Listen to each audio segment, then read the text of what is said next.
Terima kasih pemirsa, Anda masih menyaksikan Metro Pagi Prime Time. Kita lanjutkan informasi di pagi hari ini.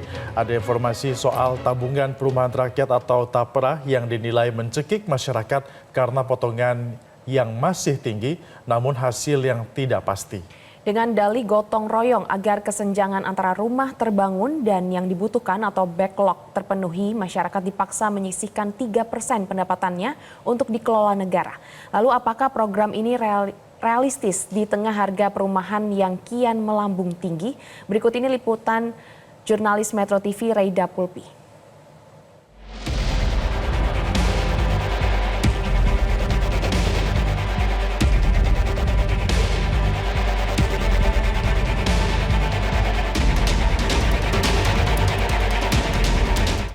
Masyarakat digegerkan dengan kebijakan TAPRA yang dinilai tidak masuk akal. Gaji pegawai akan dipotong 3% sebagai tabungan perumahan rakyat yang diklaim oleh pemerintah lebih hemat dibandingkan KPR biasa. Lalu apakah benar dan apakah realistis dengan potongan sekitar 150.000 per bulan kita bisa mendapatkan rumah, apalagi di kota besar seperti Jakarta? Ikuti penelusuran kami. Masyarakat dibuat geger dengan keputusan pemerintah soal tabungan perumahan rakyat atau TAPRA. 3% dari pendapatan mereka seolah dipaksa untuk diserahkan kepada pemerintah dengan embel-embel tabungan demi menyelesaikan kondisi kesenjangan antara rumah terbangun dengan jumlah rumah yang diperlukan rakyat atau backlog. TAPRA ini sesungguhnya ini perpanjangan dari Bapertarum. Bapertarum itu dulu dikhususkan untuk ASN. Nah, sekarang diperluas kepada pekerja mandiri dan juga swasta. Kenapa diperluas? Karena ya ada problem backlog. Problem backlog yang dihadapi oleh pemerintah sampai dengan saat ini ada 9,9 juta masyarakat Indonesia yang belum memiliki rumah. Ini kita berpikir keras, pemerintah berpikir keras, memahami bahwa antara jumlah kenaikan gaji dan tingkat inflasi di sektor perumahan itu nggak seimbang. Untuk itu maka harus ada upaya keras agar masyarakat pada akhirnya nanti bisa walaupun terjadi inflasi tetapi masih bisa punya tabungan untuk membangun rumahnya. Namun kebijakan TAPRA dinilai mengada-ngada dan ditolak banyak pihak. Serikat Buruh pun turun ke jalan menyuarakan penolakan TAPRA yang dinilai semakin membebani hidup para buruh. TAPRA didesain hanya untuk tidak punya rumah. Pertanyaannya, uang iuran ini dikumpulkan untuk apa? Karena sekedar DP atau uang muka rumah saja tidak cukup. Pemerintah harus menjelaskan apa tujuan pengumpulan dari iuran TAPRA ini. Bukan dengan sombongnya mengatakan tidak akan dibatalkan. Kalau memang tidak dibatalkan, uang ini untuk apa? Kalau untuk uang muka 10 tahun aja nggak cukup kok, apalagi memiliki rumah. Tidak hanya buruh, Asosiasi Pengusaha Indonesia atau APindo juga menolak program TAPRA karena 0,5% dibebankan kepada pemberi kerja. APindo menyarankan seharusnya pemerintah bisa memaksimalkan BPJS Ketenagakerjaan yang sudah ada, bukannya menambah beban pegawai swasta. Saat ini kita sudah ada BPJS Ketenagakerjaan yang juga dalam JHT-nya, jadi dalam ada jaminan hari tuanya itu 30% diperuntukkan untuk MLT, jadi manfaat layanan tambahan, di mana itu juga untuk pembangunan perumahan bisa digunakan. Nah, jadi jumlah ini sudah cukup besar, 30% sudah sampai 130 triliun. Nah, inilah dulu yang kami harapkan untuk dioptimalkan daripada menambah iuran-iuran baru gitu. Belum usai penolakan masyarakat terhadap TAPRA, publik kembali geger. Karena pada rapat paripurna DPR RI ke-19, anggota Komisi 6 Rieke Diah Pitaloka menyampaikan bahwa 124.960 pensiunan dana TAPRA belum menerima pengembalian dana sebesar 567,5 miliar rupiah. Temuan BPK RI, pertama, terdapat 124.960 orang pensiunan peserta tapera karena meninggal dan pensiun sampai triwulan ketiga 2021 belum menerima pengembalian dana tapera sebesar 567,5 miliar. Menanggapi temuan tersebut, BP Tapra mengklaim sudah mengembalikan dana pada akhir tahun 2023. Dapat kami sampaikan bahwa itu merupakan temuan BPK atas tahun audit 2021 dan itu sudah direkomendasikan ke BP Tapra tindak lanjutnya, dan hingga akhir 2023 kemarin ya seluruh hasil temuan BPK dimaksud telah ditindaklanjuti ya oleh BP Tapra.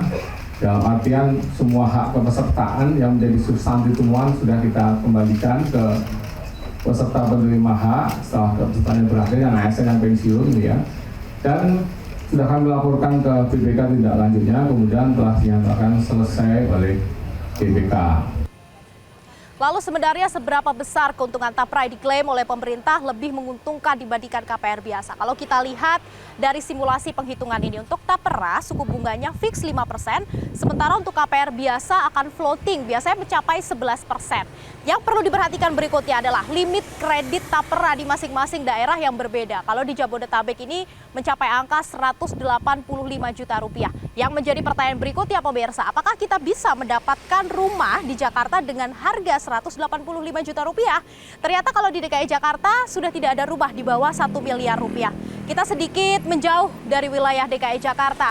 Ada di Tangerang, kemudian di Kabupaten Bogor, di Cikarang. Ini ternyata masih ada dengan harga rumah sekitar 185 juta rupiah sampai 195 juta rupiah. Tapi yang perlu menjadi perhatian, apakah ini worth it dengan pengorbanan setiap hari, waktu, tenaga, dan juga biaya yang harus kita habiskan apabila kita bekerja di wilayah Jakarta? Tim Metro TV menelusuri salah satu perumahan subsidi di daerah Cikarang, Jawa Barat. Kami menempuh waktu hampir 2 jam dari Jakarta Pusat melalui jalan tol tanpa macet. Kami bertemu dengan Meita, salah satu ketua RT yang membenarkan bahwa semua unit rumah sudah terjual. Namun banyak yang tidak dihuni karena faktor jarak yang jauh dengan pusat kota Jakarta.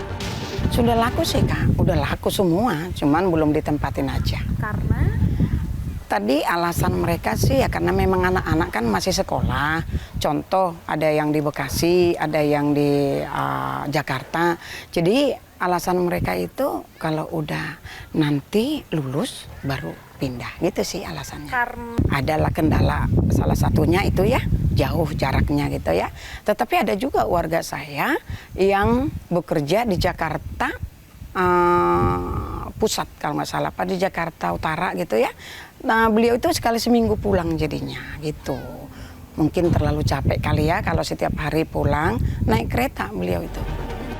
Harga rumah di Jakarta yang gila-gilaan dan jarak yang jauh dari pusat kota membuat Karin, seorang pekerja swasta di Jakarta, belum terpikir untuk membeli rumah. Aku sebagai konten spesialis di digital agency di daerah Jakarta Selatan. Usia? Usia aku sekarang 24 tahun. Asalnya dari Bandung. Sudah berapa lama berarti kerja di Jakarta? Sudah sekitar 9 bulanan sih. Oke. Untuk pendapatannya nih per bulan gaji bersihnya berapa? UMR Jakarta lebih dikit, sekitar 5.500.000. Oke, itu biasanya gaji habis untuk apa aja Kak? Kebetulan habis lumayan besarnya di kos dan cicilan. Kos itu bisa habis 1,8 juta sendiri dan cicilan tuh bisa habis di 1,5 juta sendiri tiap bulannya. Terus Sisanya paling untuk ya kehidupan sehari-hari kayak beli makan, transport, dan mencoba nyisihin sedikit lah buat tabung dan juga buat kirim-kirim ke rumah. Biasanya nabung sebulan rata-rata berapa? Maksimal banget mentok di 300-500, itu udah mentok banget. Pengamat kebijakan publik Agus Pambagio mensinyalir program Tapra ini rawan menjadi ladang korupsi. Tapi sekali lagi tolong jelaskan kepada kami-kami, kalau kita bekerja, kan ini kalau tidak salah masuk swasta juga, dan sudah punya rumah, masa kita harus beriur? Gimana caranya untuk bisa minta exemption seperti itu atau pengecualian? Ini nanti jadi sumber korupsi lagi nih, karena yang Bapak Tarum dulu kan juga banyak menimbulkan hal-hal yang tidak jelas gitu. Jadi sekarang ini tolong diperjelas dulu PP-nya ini, dan ini harus ada permennya untuk bisa melaksanakan PP ini. Kalau menurut saya pribadi yang pekerja swasta kayaknya itu lebih berlakunya sama yang PNS aja deh. Soalnya itu kan PNS kan nggak tergantung pakai kontrak kerja ya, jadi kayak seumur hidup. Sedangkan kita yang swasta kan tergantung sama kontrak kerja aja. Takutnya dari potongan tapera itu, kita kayak sewaktu-waktu terjadi PHK atau kita putus kontrak kerja, itu kan kayaknya susah untuk bakal dicairin, atau akunya yang kurang tahu informasi soal tapera itu karena mungkin belum tersosialisasikan dengan baik deh nyampe ke kaminya. Kan nggak mungkin ya kalau dari pemerintah tuh nggak fair gitu, kayak misal dikorupsi atau apa gitu. Terus kita juga issue dengan adanya itu, Kak. Kalau menurut saya pribadi sih kurang setuju, karena saya sudah punya rumah dan uang itu kita juga nggak tahu ntar bisa diambil apa enggaknya. Kalau misalkan bisa diambil, caranya gimana, prosesnya gimana, karena saat ini juga di perusahaan kita belum ada pemberitahuan untuk tapera. Masih ada sejumlah PR yang perlu diselesaikan oleh pemerintah terkait tabungan perumahan rakyat atau TAPERA. Sosialisasi yang kurang, kemudian masyarakat yang masih trust issue kalau pemerintah bisa mengelola dana ini dengan bertanggung jawab. Ini perlu diselesaikan terlebih dahulu sebelum program ini benar-benar berjalan.